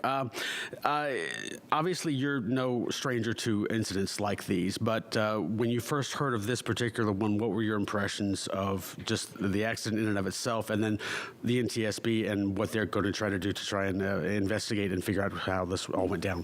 Which, East Palestine? Yeah. Well, the East Palestine accident is, one that was waiting to happen, and the NTSB has got its response there, and we'll make a number of recommendations, but we don't have a common sense safety procedures in our nation for the transport of hazardous materials. The folks that you serve and the people out on the highways know more about what's in their trucks than the state of Ohio knew as what was on that train. And we have some very, toxic chemicals that are being transported. And Congress has got to step in with common sense oversight so that these first responders and the citizens are not put at risk when an incident like this occurs. That's obviously your biggest concern, obviously, when you look at the vinyl chloride that escaped. The vinyl chloride, a 2-mile train, which cars and where in the consist of the train were the hazardous material cars, were they placed there for safety reasons or economic reasons? The NTSB is very well known for what we do in aviation safety. And that's because ever since the Wright brothers, who started it, every accident has been investigated with the idea of what can be done to prevent that accident from happening again. We don't have that same sort of protection, particularly on the rail, on ocean freight, or on our highways. And we need to give more attention to consolidating the information in a way that it is useful for first responders, particularly, and citizens, because all we're going to see is an increase in the amount of hazardous materials out there. That even said, at this point, looking at it at an NTSB investigation, what should Norfolk Southern expect coming out of it? Obviously, they're going to take a hard look at everything in this accident. Well, I hope Norfolk Southern takes a hard look at everything. Well, the NTSB certainly. Well, the NTSB will certainly take a hard look at everything. We have already, concluded the on-site part of the investigation. The process is, with the NTSB, is the first is the collection of facts. That's what I call the Jack Webb. I'm old enough to remember Dragnet, and actually I've watched Dragnet. And the collection of the facts. And that's done with all the parties to the investigation. So the state of Ohio, local officials, everyone with Norfolk Southern, the unions, all are there to let's agree on the facts, fellas, and then we'll go back and analyze the facts. And analyzing the facts from many of these rail accidents is just looking at it as deja vu. It's like looking at the same information all over again. The railroads have a unique situation in transport. They own their tracks. The only thing the public wants them to do is keep their train on their tracks. And they are thinly regulated in Washington, D.C. They're thinly regulated at the state and local level. And there is a division, as you've seen up at East Palestine, between the EPA and the Department of Transportation. And, things like that in Washington just don't happen. They're designed because you got more places, more toll booths for the lobbyists. Gotcha. We talked a little bit about what Norfolk Southern can expect. Obviously, what about the industry as a whole? Obviously, the NTSB will more than likely have recommendations coming out of this. What should the industry? How much attention should they pay to it as a whole? Well, they'll be paying a lot of attention. Unfortunately, I hope it'll be for safety reasons. Because I think we've seen with Boeing and now with Norfolk Southern, these are going to be multi-million, if not billion-dollar accidents. Mm-hmm. And that can have a certain impact on the bottom line. But the recommendations here will be probably the same that were made before, hydraulic braking. Mm-hmm. These 2-mile trains with air brakes, that just doesn't make common sense. And that recommendation was made, and we had the former president show up to, who was the individual under whose administration killed the hydraulic brakes on the trains, like on the hazardous material cargo trains. So if I sound a little frustrated, it's because I am. The American people pay for safety, and they pay for Congress to do its job. And this is an ideal situation in which no one has really stood out in doing their job. You mentioned the hazardous material part of it. Obviously, there's the safety portion of it. Whether or not there were hazardous materials on the train is of irrelevant use, at least at the outset, just because there was an accident. How much does that, if any, impact the NTSB's investigation that there were hazardous materials on board the train? Well, it really doesn't impact it other than we have experts in the area of hazardous materials, because we're going to be looking at the integrity of the tank cars, how, were the containers were carrying these materials designed properly, and did the design hold up in the accident? So there's a lot. The reason it takes about a year for the NTSB to do an investigation is because it's a peel-back process, and you go through each and every detail of that accident to try and get as much information as you can, and that's what will happen in this one as well. Obviously, every investigation has its own kind of flavor, but at the same time, it's always an accident. It's always going to be, some sort of damage of some sort. Is there a kind of a kind of a list of how things go from here? In other words, once the accident happens, obviously you say you've got your fact finding, you've got your report, your preliminary report, and then eventually you get your year.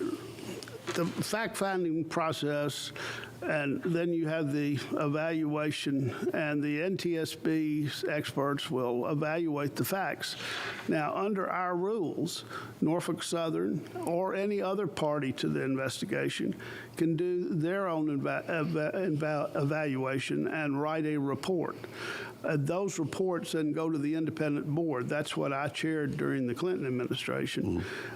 And that board is the final determiner then of what the probable cause, the conclusions from the report, the probable cause, and then the recommendations. And the recommendations are our most important product, because that's where we say these actions could have been taken, and we are not restrained on economics. Under Ronald Reagan, we put in, the cost-benefit analysis, which many in Washington call the tombstone technology. You have to have enough deaths in order to justify economically the safety action. So we have to fight that system and lobby for our recommendations. However, the recommendations are, again, as a part of a long process looking at the whole accident. When you look at this accident versus others that you have seen, perhaps even in your own tenure as chairman, do similar accidents reveal similar results? Yes. Okay. And in this particular case, what would you expect? Well, we're going to, see, unfortunately, the right hand and the left hand didn't know what was on the train, probably, in a prompt period of time. I don't know who made the decisions on burning the vinyl chloride, which obviously is something that is going to be looked at. There's a chemical safety board as well as the National Transportation Safety Board that will look at this issue. So the whole process will go forward, but it's not much different. You end up with the event and the attention on the event, and by the time the TV cameras are gone, the public's mind is gone on the subject usually. So what's your greatest concern now moving forward through this entire process from, say, obviously now that the facts are being brought together, and then eventually, obviously, the recommendations at the end of the project? I would like to see come out of this event a system for the meaningful tracking of hazardous materials, for the placing of those materials in certain, being sure that there's an oversight system in terms of the containers the materials are shipped in, and as well as what the volatility or danger is of each and every material, and that information should be easily accessible to the first responders in every state in the union that the materials are going through. Well, it's certainly going to be something we'll be keeping our eyes on over the course of the next 12 to 18 months, however long the investigation lasts. Jim Hall, thanks so much for joining us. Sure, thank you. All right, we'll take a short break. We'll come back right after this with more FreightWaves Now.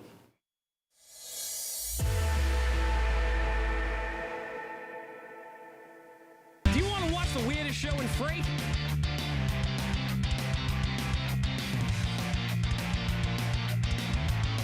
Catch your nooner with Dooner right here on FreightWaves TV live every Monday, Wednesday, and Friday at noon Eastern Time, or on video on demand and podcast players whenever you got to scratch that itch. From the truckload quoting page within TMS, you can create a new shipment to instantly display your historical lane average alongside all of the market-leading rating intelligence tools.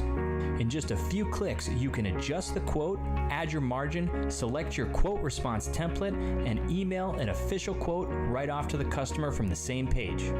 Request a demo today at tie-software.com to find out how Tie TMS can optimize your quoting process.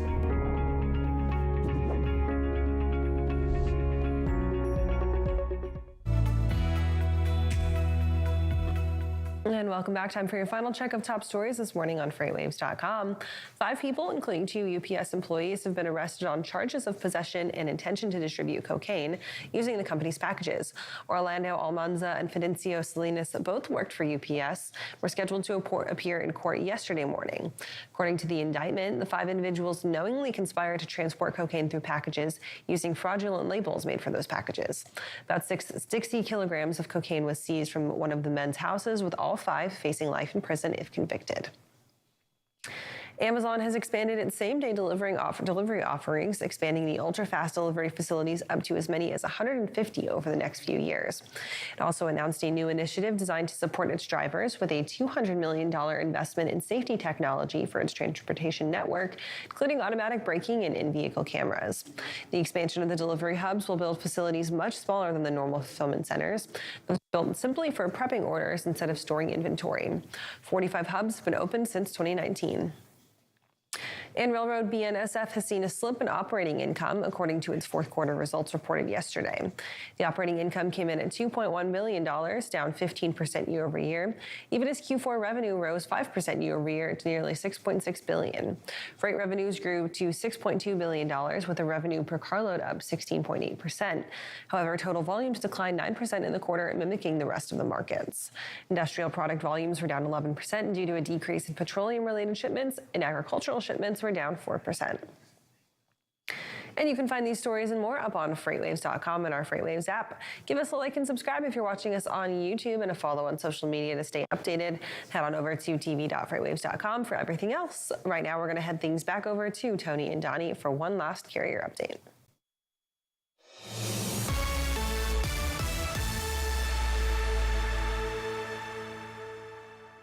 This is our final carrier update of the morning. It means it's our lanes of the day. Donnie, one of the markets we talked about, Phoenix. Obviously, it was showing up in a little blue, but rates headed eastbound into Dallas. And it might be a little bit early to be showing up here because we're a day behind, but we're headed out east, headed to Dallas, 1,000-mile, almost 1,100-mile run, but rates are still at 205. Now, of course, a lot of drivers will get to Phoenix, drop their loads, and go straight to LAX. Yep. And this could still be why some of these rates are down, because these drivers will get paid a little bit better, or used to get paid a little bit better coming out of Los Angeles. So they would look for anything just to get their fuel. So still keep your rates pushed up, even though these are showing coming down. Over the last few days, it's come back up from almost $1.90 to 205. So it's bounced back a little bit, but the overall trend is still heading down. Yeah. So with it being blue, push back up, push back on this, and see if you can help push these rates back up. Yeah, I mean, even if you can hold them steady right now, right, it's better than seeing them decline any further. Yeah. Next chart here, let's change directions on it. And this is the lane, Phoenix to Los Angeles. And here you see it's all the way to basically $1.50. And you look at 370 miles, you're looking at $500-600 to get from Phoenix to LA. And that's about the best you're going to get. Yep. Because there's a lot of freight that delivers into Phoenix. And those guys, just like say, they're not getting paid. They're not getting a load from Phoenix to LAX. They're just going. So you have a lot of traffic that'll go. Well, if somebody can jump in with all that extra capacity on that lane and get $400 or $500, it'll pay for their fuel. At least that's the smart thing to do. But they may have to wait 3 or 4 hours to get that load. That's the kicker. And that's what the guys don't want to do, and that's why they just go. So, and if they can get there quick, they can get a load out of LAX that night. Let's swap it up. Let's head down to Laredo. Laredo to Dallas, big lane here. A lot of produce is brought across in through Laredo and delivered to the Dallas market, where it's taken into warehouses, split up, and then reshipped out of there again. And we've seen it. We saw Laredo popping up in a little bit of a darker blue, and we've seen rates here that were trending down bounce back up now to 286. So not a bad rate for that lane, but we see some of those effects of the capacity tightening due to what's coming across and pushing those rates back up. Yeah, and you see the volatility compared to look back in there to 2022, right, at that last 4 months of the year. Not as much volatility, a lot of volatility throughout February. Maybe some to do with the regular movements associated with some produce things. Keep an eye on this lane. This lane's warming up. As we get on further through March, there'll be a lot more crops coming across that border through Mexico, and you can really see between drive-in and reefer this lane heat up, because a lot of this produce can be run on what's called a vented van. It's a drive-in. It's just got a vent in the front and a little door on the back to let just the wind kind of blow through and keep it from getting overheated. And they don't necessarily need a reefer, especially if they're moving at night. So you'll see a lot of this go on drive-ins. Let's swap directions here. Laredo to Indianapolis. So here we still see it kind of sloping down, not as bad as it was, but we're going to a little bit better of a market in the Midwest. So we haven't seen the effects here just yet, but again, this is all just kind of getting started. It's just getting warmed up. Keep upward pressure on your rates out of Laredo, on your spot rates, and you might be able to push these up, especially if it's same-day pickup. Same-day pickups is going to drive a lot of that rate right now, and that could really get you the rate that's a lot higher than what we show as our high at 210. Yep, for sure. And I mean, the one thing here, right, is it's $2 a mile compared to $2.86, but it's 3 times longer. And you're going into the Midwest, which has been predominantly the strongest region for freight. For both reefer and driving, you are correct. Exactly, so. All right, we're running out of time here, Tony, so I'm not going to get into our next lanes, but definitely keep your upward pressure on your rate. It is the end of the month, and if you're a carrier, try to drive those prices up. Absolutely. Well, Donnie, thank you so much for the updates this morning. We'll be sure to check in with you again tomorrow. Right now, we'll hand it back over to Kaylee and Anthony. All right, guys, we're done here for your Tuesday edition of FreightWaves Now. We've got plenty more coming up for the rest of the day, including a pretty special event for today. That's right. It's going to be the State of Freight with our very own founder and CEO, Craig Fuller, and head of Freight Market Intelligence here at FreightWaves, Zach Strickland. And these are two titans in the freight space, especially when it comes to insights and analysis. Absolutely. So head on over to FreightWaves.com, drop down the events tab, and you can get registered for that. It's going to be 2 o'clock Eastern time today. This is our second series in our webinar series, State of Freight. Last time was kind of in broader over market view about where we were. This is how you can prepare for market changes. So when you head over there, of course, take a look at what's coming up for the rest of our FreightWaves events as well. Just about 2 weeks away from our next virtual event, Supply Chain Meets FinTech. That's right. There's going to be plenty of opportunities to get registered and, of course, get networking, and a great opportunity to do that for our next in-person events as well. So you can head on over to live.freightwaves.com to get registered for those. Catch the rest of our content up on tv.freightwaves.com today as well. We'll see you guys tomorrow starting live at 9.